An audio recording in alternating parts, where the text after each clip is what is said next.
মন। জীবনে যখনই কোনো বস্তু বা সুখ স্বাচ্ছন্দ্য অধিক মাত্রায় আপনার কাছে চলে আসে, তখন নিজেকে শ্রেষ্ঠ মনে করার একটা প্রবণতা দেখা যায়, যা হয় আত্মবিশ্বাসে পরিণত হয়, নয়তো অহংকারে। এবার আত্মবিশ্বাস আর অহংকারের মধ্যে অনেক বড় পার্থক্য রয়েছে। আমি এটা করতে পারি, আমি ওটাও করতে পারি, এ হলো আত্মবিশ্বাস। শুধুমাত্র আমি এটা করতে পারি, শুধুমাত্র আমি ওটাও করতে পারি, আমি হলাম সর্বশ্রেষ্ঠ, এটা হলো অহংকার। এবার এই অহংকার এর ধ্বনি অনেক দূর প্রবাহিত হয়, আর এর প্রহার সর্বপ্রথম আপনাকে বিপর্যস্ত করে। এবার এই অহংকার এর বিপরীত শব্দ হলো বিনয়, অর্থাৎ নিজের ঊর্ধ্বে উঠে অন্যের বিষয় ভাবনা চিন্তা করা, সংসারের বিষয় ভাবা। এই বিনয়ী হবার চেষ্টা করুন, একের থেকে অনেক হওয়ার চেষ্টা করুন এবং একসাথে থাকার চেষ্টা করুন। নিশ্চিত রূপেই আপনি বিকাশের কারণ হবেন। মত্ততা থেকে নিজেকে দূরে রাখুন, অহংকার থেকে নিজেকে দূরে রাখুন। এই মন প্রসন্ন হয়ে বলবে, রাধা রাধা। জীবনের প্রত্যেক মুহূর্ত আমাদের কিছু না কিছু শিক্ষা দেয়, নির্ভর করছে আমাদের দৃষ্টিভঙ্গির ওপর। যেমন নদী হলো আমার অত্যন্ত প্রিয়, নদীতে ভ্রমণ করতে আমার খুব ভালো লাগে। কি বলেন? নদীতে সবসময় নতুন কিছু থাকে, ও পুরনো কিছুই নিয়ে বসে থাকে না। সবসময় প্রবাহমান, কখনো থামে না। ততক্ষণ থামে না যতক্ষণ না সাগরে গিয়ে সমাহিত হচ্ছে। ঠিক এইভাবেই আমাদেরও উচিত নিজের জীবন অতিবাহিত করা, নদীর মতো। প্রত্যেক মুহূর্ত নতুন, তাই সেইভাবেই জীবন যাপন করুন। পুরনো কিছুই একত্রিত করে রাখবেন না, বিগত স্মৃতির মাঝে নিজেকে হারিয়ে ফেলবেন না। এই যে বর্তমান, এই যে মুহূর্ত, সেটাই হলো সর্বশ্রেষ্ঠ। এর মাঝেই জীবন যাপন করুন, নদীর মতো প্রবাহমান হতে শিখুন।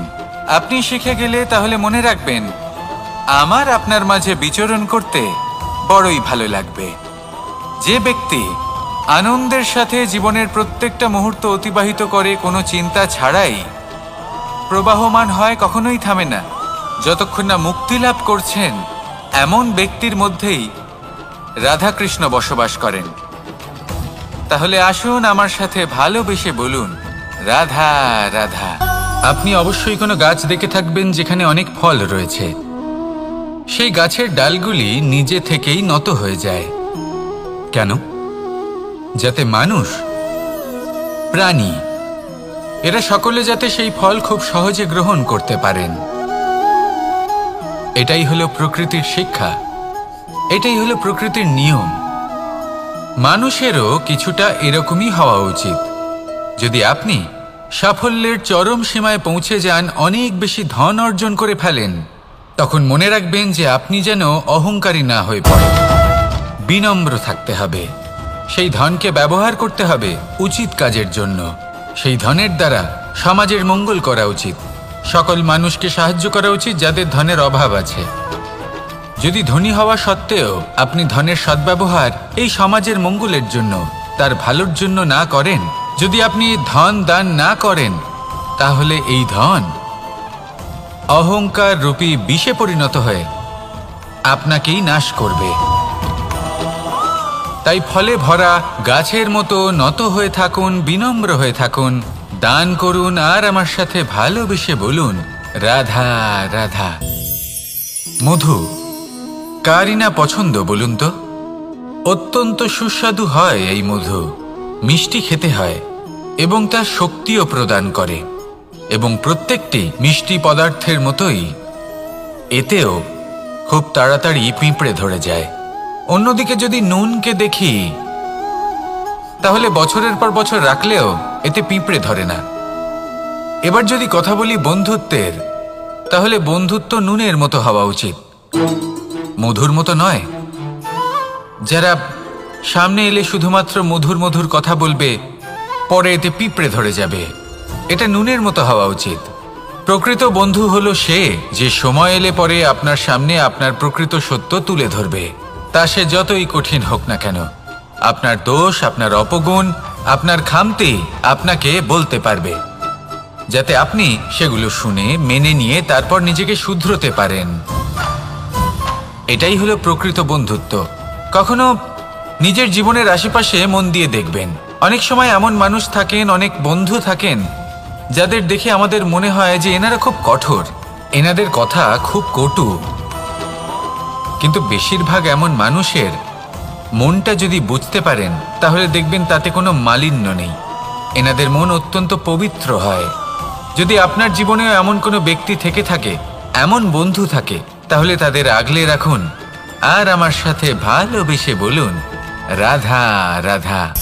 এই সংসারের সবথেকে বড় সত্যি হলো জন্ম এবং মৃত্যু, কিন্তু আরো বড় একটা সত্য আছে, মিত্র এবং শত্রু, যা আমাদের সকলের জীবনে থাকে। মিত্র সে যে আমাদের সঙ্গ দেয় এবং সংসারের সবথেকে উঁচু শিখরে আমাদের নিয়ে যায়, এবং শত্রু সে যে যে কোনো মুহূর্তে যে কোনো শিখর থেকে আমাদের নিচে ফেলে দিতে পারে। এবার বিচিত্র ব্যাপার হলো এটাই যে আমরা নিজেরাই এদের সাথে নিয়ে চলি, নিজেরাই এদের পালন করি। তা কি করে? প্রথমে বুঝুন এই মিত্র এবং শত্রু কারা। আপনার নিজের মন, আর কেউ নয়।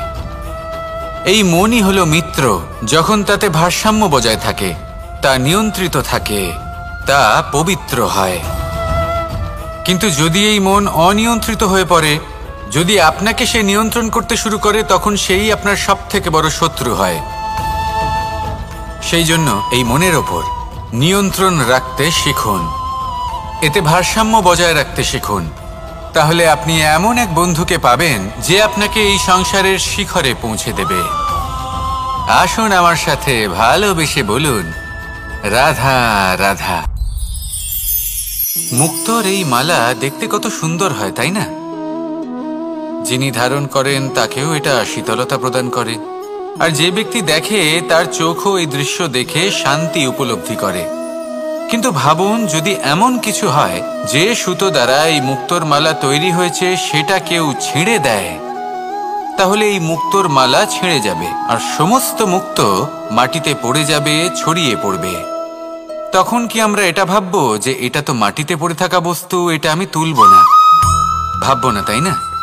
আমরা নিচু হয়ে একটা মুক্তো কুড়িয়ে নিই এবং আবার এদের সুতোর মধ্যে প্রবেশ করাই। কেন? কারণ এই মুক্তো হলো বহুমূল্য। এতে কোনো সন্দেহ নেই যে এই মুক্তো হলো বহুমূল্য, কিন্তু এর থেকেও অনেক বেশি বহুমূল্য হলো আমাদের জীবনে আমাদের সম্পর্ক, আমাদের বন্ধু বান্ধব। এই সম্পর্কেও কখনো কখনো বিবাদ হয়, মনোমালিন্য হয়, এগুলোও ছড়িয়ে যায়।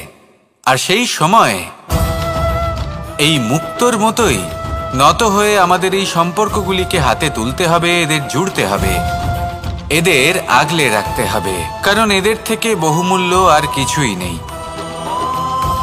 আর যদি এই কাজটা আপনি শিখে নিতে পারেন, তাহলে আপনার জীবনের এই সম্পর্ক, এই বন্ধুত্ব সবসময় আপনাকে বল প্রদান করবে, আনন্দ প্রদান করবে, আর এই মন সুপ্রসন্ন হয়ে বলবে, রাধা রাধা। হয়তো আপনার মনে কখনো এই প্রশ্ন আসতে পারে যে ইমারত কেন নির্মাণ করা হয়, কেন উৎসব পালন করা হয়, কেন মানুষ নিজেদের জন্মদিন পালন করেন, কেন দোল, বিজয়া দশমী, রাখি, দীপাবলির মতো উৎসব পালন করা হয়? যদি এগুলো পালন না করা হয় তাতে কি যায় আসে? যদি এই দোল উৎসব পালন না করা হয় তাহলে কি এই সংসার ভুলে যাবে যে নারায়ণের প্রতি ভক্তির কারণে ভক্ত প্রহ্লাদকে অগ্নি স্পর্শও করতে পারেনি? যদি বিজয়া দশমী পালন না করা হয় তাহলে কি এই সংসার ভুলে যাবে যে এই দিনে শ্রীরাম রাবণকে বধ করেছিলেন?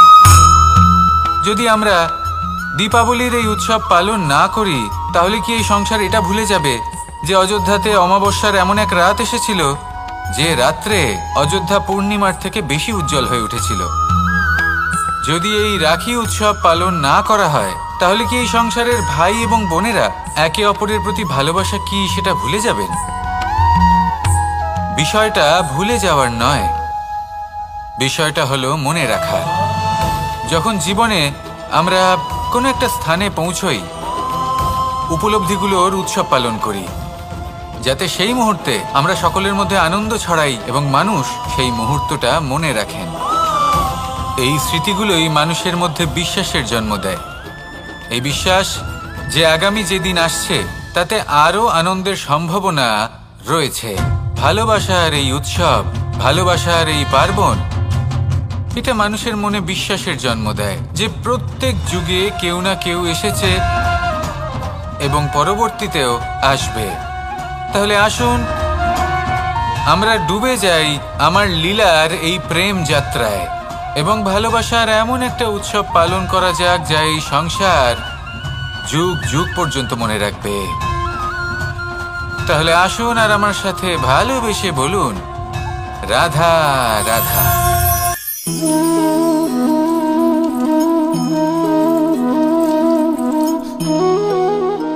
এ হলো এক আম গাছ, আর খুব যত্ন সহকারে আমি এটা বড় করেছি।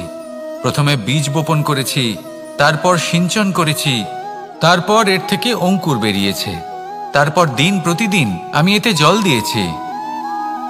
আস্তে আস্তে ওর পাতা বেরিয়েছে, তারপর ও একটা গাছের আকার ধারণ করেছে।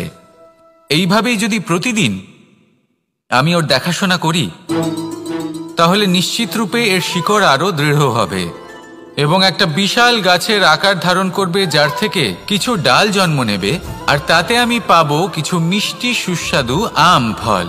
এবার আম তো সকলের প্রিয়, সকলের পছন্দের ফল, সকলে খেতে চান। কিন্তু আম পাওয়ার জন্য আগে আপনাকে সেই গাছের যত্ন নিতে হবে। যদি আপনি গাছ লাগিয়ে তারপর ভুলে যান তাহলে সেই গাছের কি হবে?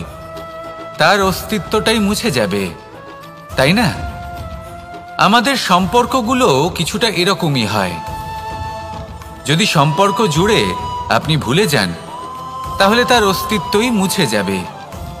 তাই শুধুই সম্পর্ক গড়বেন না, তাকে পালনও করুন। নিশ্চিত রূপে আপনার এই সম্পর্করূপী বৃক্ষের ডালে আনন্দের মিষ্টি সুস্বাদু আম ফল নিশ্চয়ই পাওয়া যাবে। তাহলে প্রত্যেক দিন প্রত্যেক সম্পর্ক পালন করুন, তার থেকে আনন্দ লাভ করুন। এই মন ভালোবেসে বলবে, রাধা রাধা। কোনো এক বস্ত্রে যদি ছোট্ট একটা ছিদ্র উৎপন্ন হয়, আর যদি আমরা তার দিকে নজর না দিই, তাহলে সময়ের সাথে সমগ্র বস্ত্র ছিঁড়ে যায় আর কোনো কাজে আসে না। যদি কোনো একটা নৌকাতে ছোট্ট একটা ছিদ্র উৎপন্ন হয়, তাহলে সময়ের সাথে পুরো নৌকাই জলে ডুবে যায়।